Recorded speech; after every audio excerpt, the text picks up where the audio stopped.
This is Steve, and we're here with the Trendy Goat. Today I have the complete honor of being with Joe Tafoya, former NFL defensive end and entrepreneur. Joe, thank you for coming out today, man. Appreciate that. Thanks. Thanks for having us out to the ranch. Yeah. The Tafoya Ranch, by the way. Tafoya Family Ranch. Joe, tell me a little history about yourself, some of the stuff that you've worked on business-wise, and some of your NFL career. Yeah, I mean, I've got an interesting background. I graduated from the University of Arizona, and I was drafted to the Tampa Bay Buccaneers in 2001. I went on and played for the Chicago Bears, the Seahawks, where I got to go to the Super Bowl in 2005. That's the NFC Championship ring. It's heavy. Pretty cool. You want to see that? I do. Yeah, I just want to hold it for a sec. Okay. Right there. Look at that. And then after that, I played for the... Oh, sorry. I'm faster than I look, man. What was the Super Bowl? Real quick.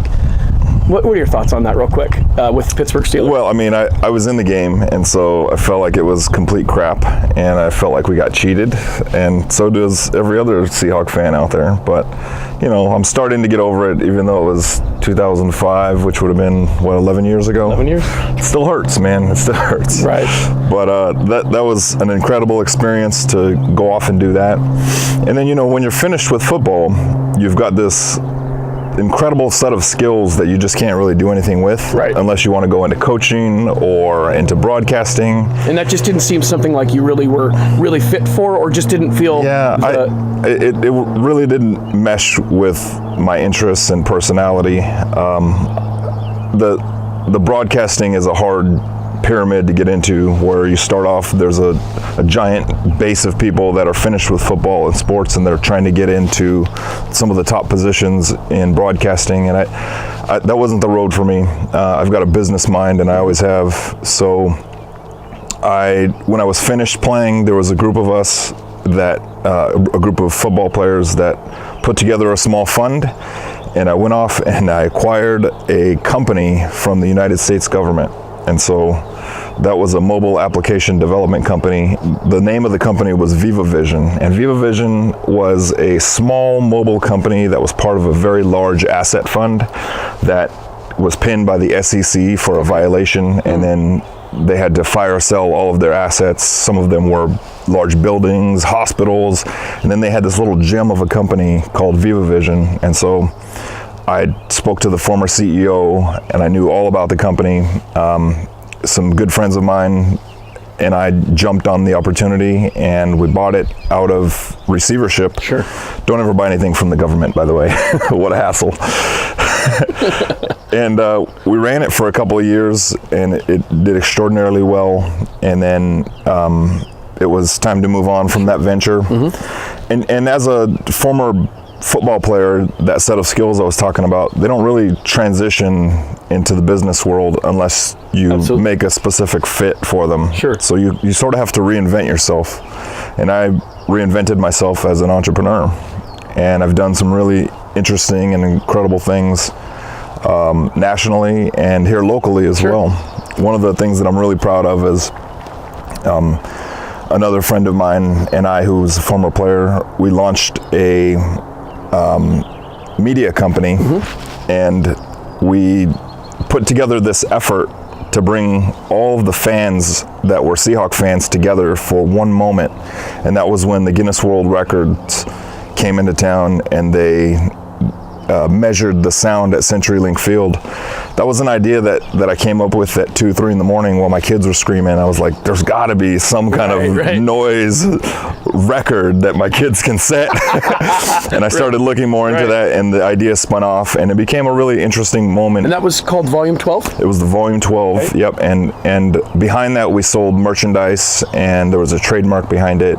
And then I started getting into trademarks and collecting assets like that. And we came across a trademark called Legion of Boom, which then I took to the Seahawk players, Richard Sherman and Earl Thomas, and the rest of those guys. We all sat in their office and we met, and we launched the trademark Legion of Boom, which also, after the world record attempt, it became something of interest here in the local community, where the fans could really buy into, mm-hmm. Calling their team something and being proud of something too. So I've had some really interesting experiences in doing that. That's amazing.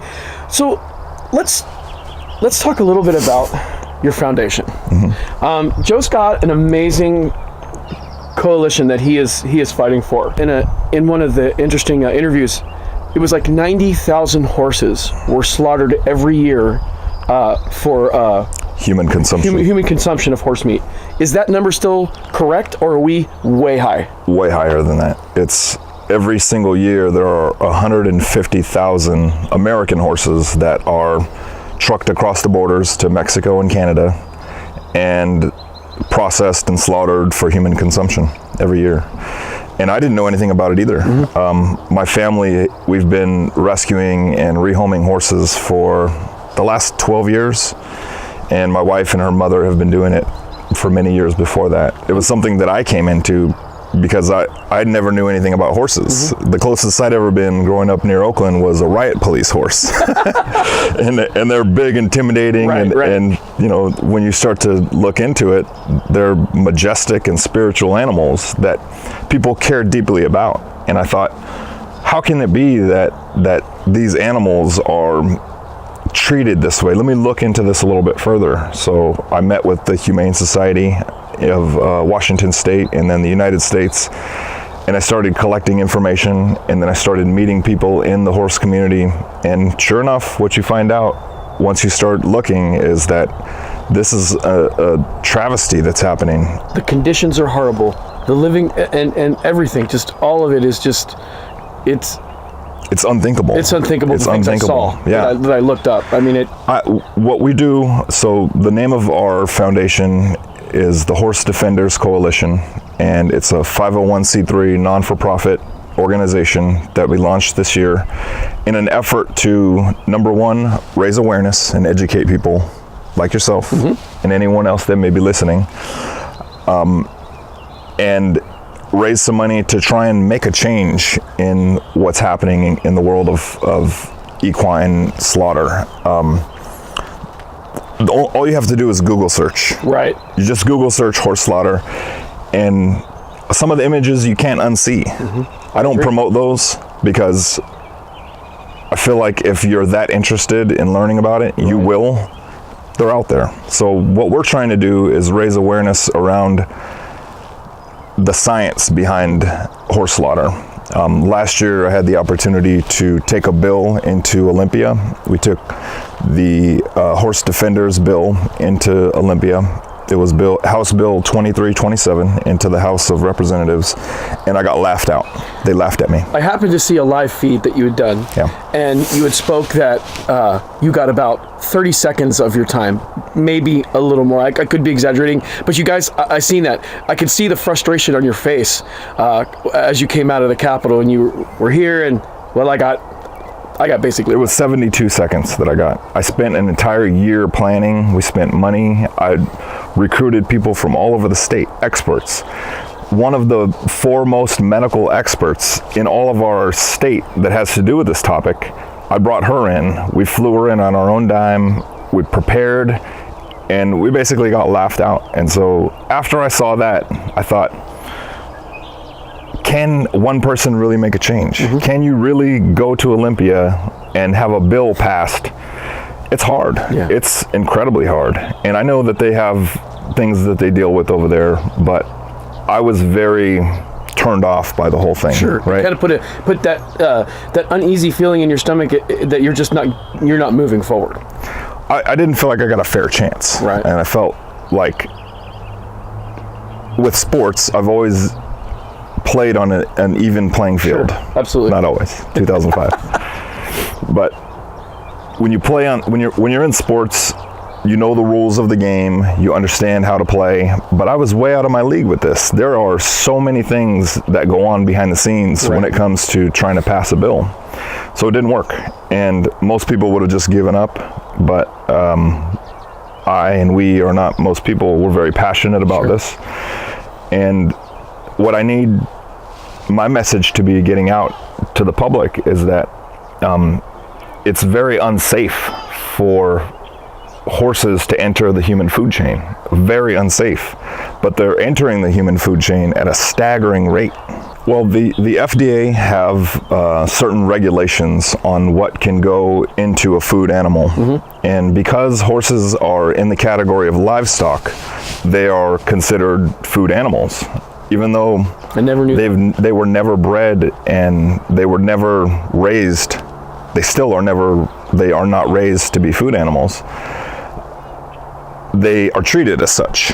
So at the end of life, because they're in this weird category of livestock, but not really livestock, there's no medical history of a horse. Now, when we have a horse that has lameness issues or sickness issues, we do what anyone with horses does, and that's we treat it, or we have a veterinarian come out and treat it. I'm not a vet, but I know that there's a very long list of medications that horses are given on a daily basis, all across the country, in backyards like mine, in the racetracks, in shows and rodeos, and every single one of those things on that list is banned by the FDA for human consumption. Yet, when it comes to end of life, no one looks at the medical history. A, because there isn't one, and B, because no one cares. And so, for me, you see, I'm getting passionate about this. Absolutely. For me, this needs a voice. It needs someone or some people to step up and say, this is not right. And I care about you. I care about you, and I care about your family, and I care about my family. And it almost has less to do with the horses. Now, I hate the way that they're treated. But I hate even more that we as Americans are poisoning other humans. Absolutely. And for what it's worth, we found out that horse meat is in fact entering back into the United States to be consumed by humans. I mean, is this an alternate reality? This is crazy. How in the world can this happen? In our country, the USDA and the FDA are actually doing something illegal. This is illegal. That's the bottom line. That's it. And if no one stands up and raises awareness, it just goes on and on. And so, if being so passionate and moving forward, what is the positive out of all this? What can you do that's positive to help this cause? I'm really happy that you bring that up, because there are some amazing people that are working tirelessly, and they spend their own time and money, and they spend all of their energy on trying to make a difference. And I think that's where the real story is. I think knowing what you're up against with trying to pass a bill that's never going to happen, with rescuing one out of 150,000 horses and spending your own money and raising awareness and leveraging your social media platforms, and these people are trying to make a difference. And I think I'm encouraged by that. Very discouraged by how big companies and government have treated us as Americans, but I'm very happy that there are other people willing to stand up and say, this isn't right, and I care, and I want to make a difference. And they're doing it in their own backyards. What else, what other positive thing can come away from this? I don't know. I haven't seen it all, but it ain't much. You're out beating the pavement pretty much. You go to these functions. You've got something going on this weekend. I've seen you at Safeco Field, and you set up the booth. These guys are out there. They're petitioning. They've got the petitions. That's a step forward. Can I talk about that? Absolutely. Can I talk about the petition? So, after we were laughed out of Olympia, again, most people would just back off and try again the next year, and some people are still doing that. Some people are trying on the federal level to get another bill passed. But my goal, again, is to raise awareness. And I feel like if I have any cachet and I have any ability to reach more people with things like this, thank you for interviewing me on this, by the way. I feel like I would be wrong to not talk about it. And so, in an effort to continue the conversation, we have launched an initiative this year. And most of the time, if you launch an initiative, you spend close to $1 million in advertising. That's a staggering number. I can't do that. We just can't.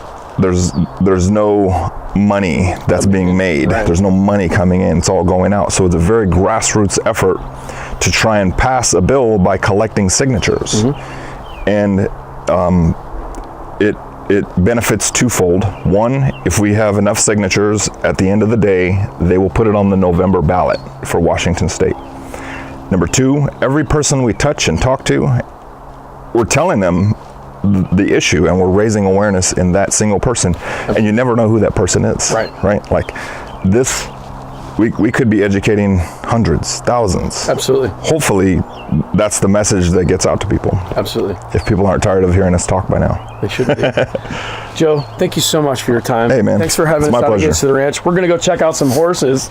What social media outlets can they find you at? Yeah, so you can reach us on Horse Defense Coalition. You could find our website, Horse Defense Coalition.